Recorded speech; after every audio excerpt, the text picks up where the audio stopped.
time has finally come. Daredevil. Born again! No. Wait. Sorry. Daredevil Born Again is finally out after the original series was canceled 7 years ago. And although the finale is around the corner,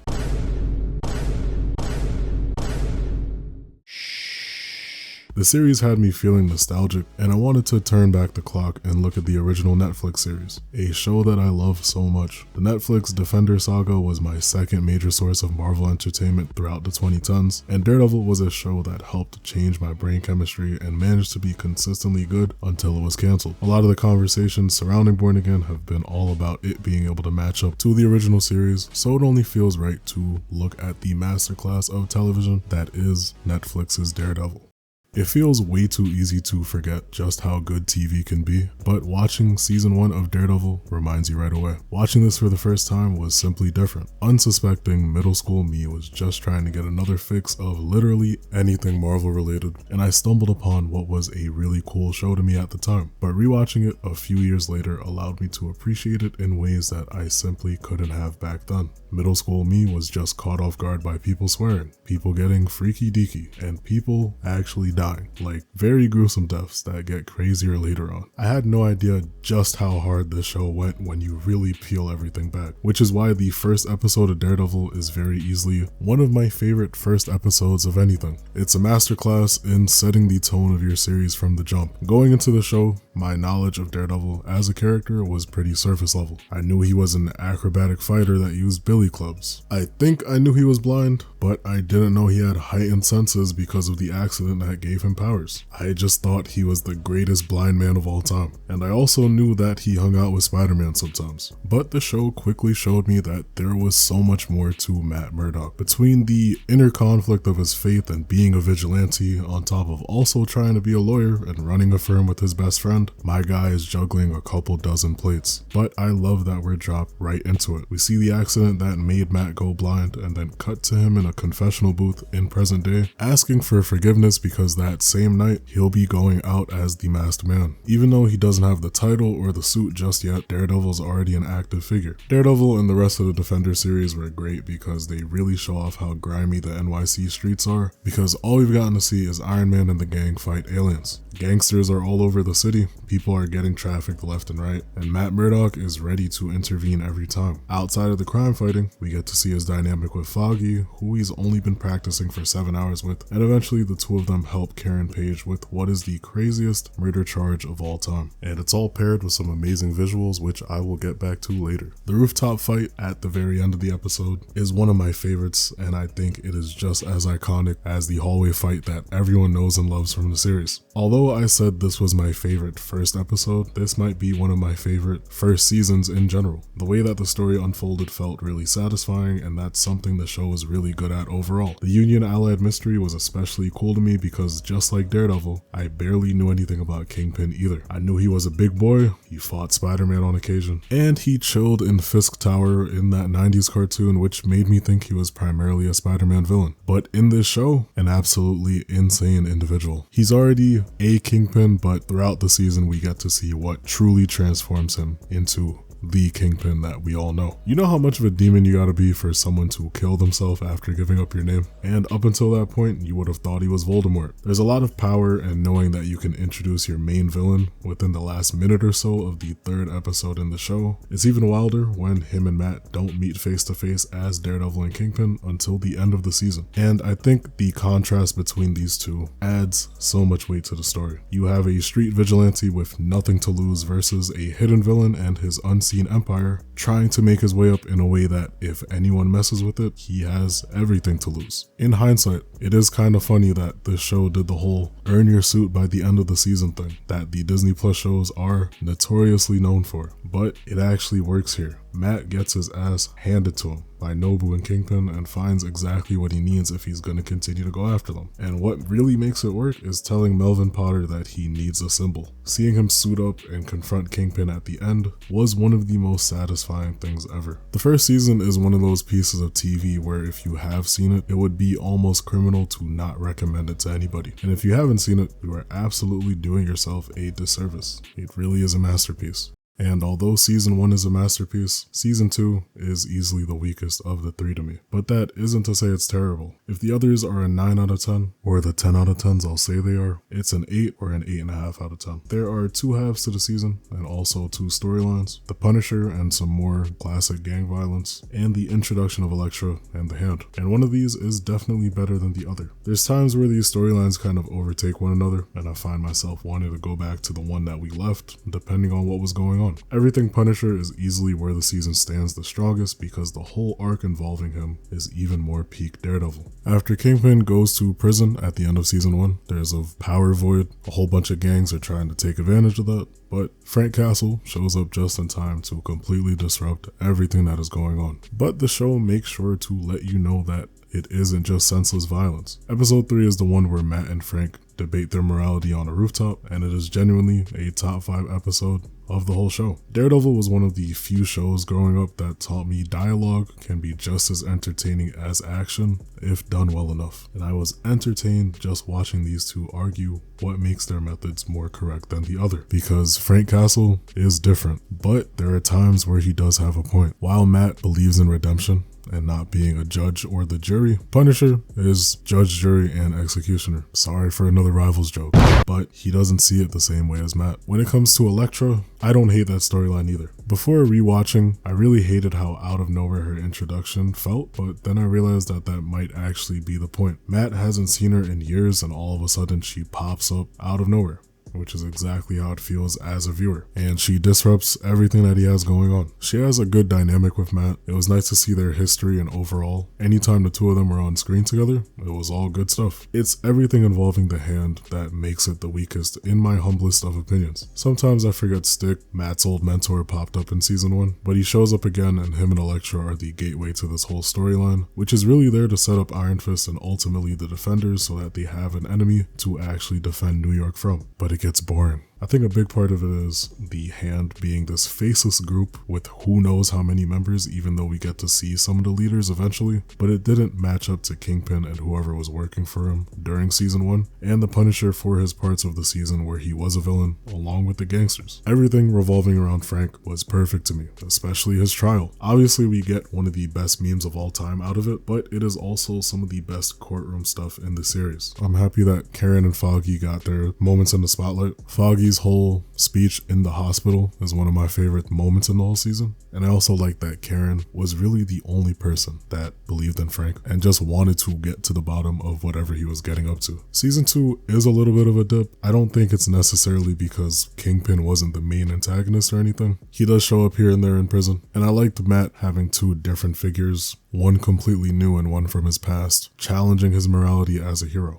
I'm going to very briefly throw in the Defenders as an honorable mention because it truly was a big deal back in the day. I'm not the craziest about it now because it could get boring sometimes, but when all of them finally got together, it went too hard. Daredevil and Iron Fist are the 2 who are most directly involved with the Hand. Daredevil especially after Elektra getting revived by them, so him being the main protagonist just makes sense. But once again, the Hand. The Hand were what was attempted to be a cool concept that was being built up toward the end of season 2 of Daredevil. But when it got to the series, they kind of fell off. I cared more about the Defenders interacting with each other than them fighting a 1,000-year-old group of ninjas bent on ruling the world. And that's simply because the interactions between the group were a lot more interesting to me than what the Hand was trying to do. But I did like Matt a lot in the series. From that opening scene in court to the big fight in the office and everyone being together in that Chinese restaurant, he was like a perfect bridge between wanting to protect the city and also wanting to take down the Hand for good, which is also why he is willing to sacrifice himself to put an end to everything they were trying to set up. And Kid Me was sick thinking that he actually died, but thankfully it was not the end.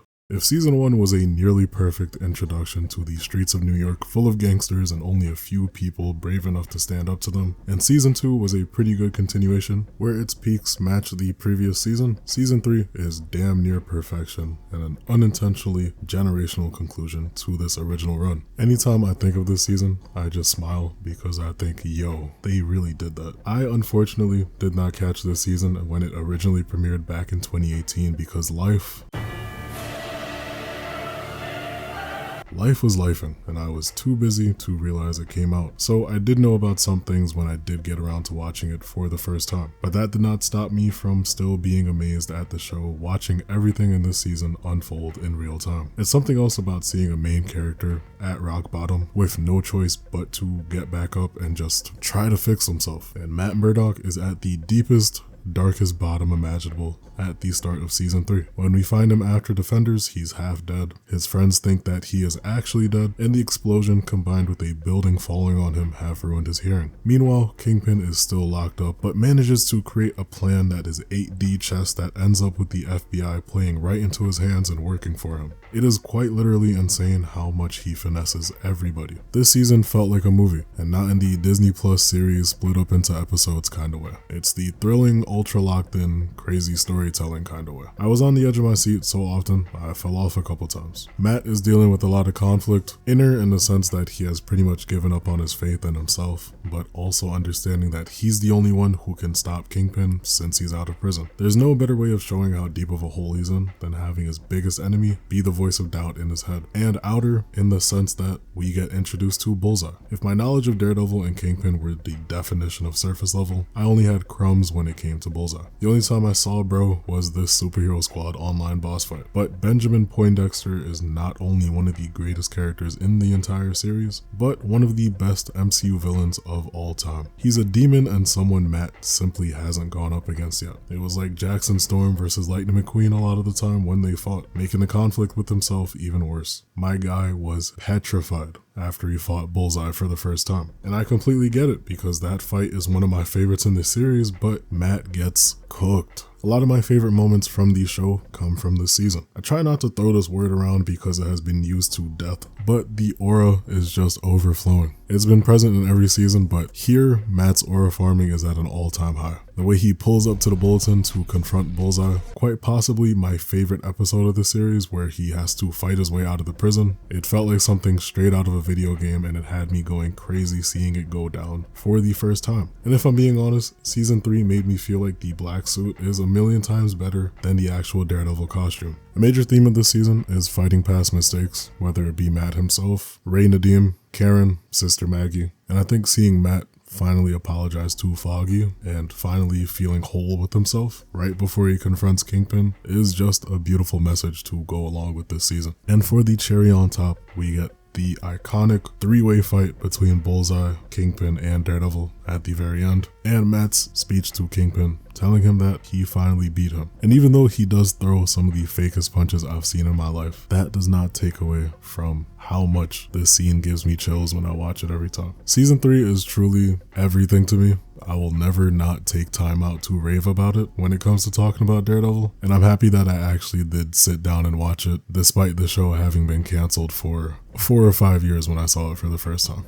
It ain't easy being the best Marvel TV show, but the OG Daredevil series manages to do it pretty well, and the love I have for it is a direct result of how much heart it has. Even though this is Daredevil, the people who make up Matt's circle get enough time to shine, including his worst enemy. Seeing a character like Ben Urich die actually hurts because we got the chance to know him, and him gathering clues and information with Karen were some of my favorite parts of season 1. I still miss him to this day. Any conversation Matt had with Father Lantom had at least one piece of wisdom that I felt like I could take away into real life, which made me even sicker when he died. Having a supporting cast that you can care about just as much, and arguably more than the main character sometimes, is a part of what makes the show perfect to me. If you want to look at the villains especially, characters like Kingpin and Bullseye are ones that you can empathize with, having seen that they had terrible childhoods, but it's not overdone because when you snap back to them in the present day, they are still insane and killing people left and right. John Bernthal's Punisher was only as good as he is because time was taken out to flesh out his character and let us as viewers see what went into Frank Castle being who he is. And such a good job was done that it led to him getting his own spin-off show. Oh, and how could I forget Agent Ray Nadeem, who is easily one of the most heartbreaking characters in the entire series and gets his own moments to shine, but a completely original character who was made just for this season of the show. It's the things like that that really show you just how much everyone involved with creating the show really cares about what they're making, which goes hand in hand with the dialogue. Foggy confronting Matt about being Daredevil, the Punisher conversation that I mentioned earlier, and really most of the conversations in this show just feel amazing. They make you feel like these are actual real people in the world of superheroes just trying their best to deal with whatever is going on. And the show just looks good too. Sometimes I would complain about how dark it is, but that plays into this underworld that we find ourselves in. And when there is color or specific lighting,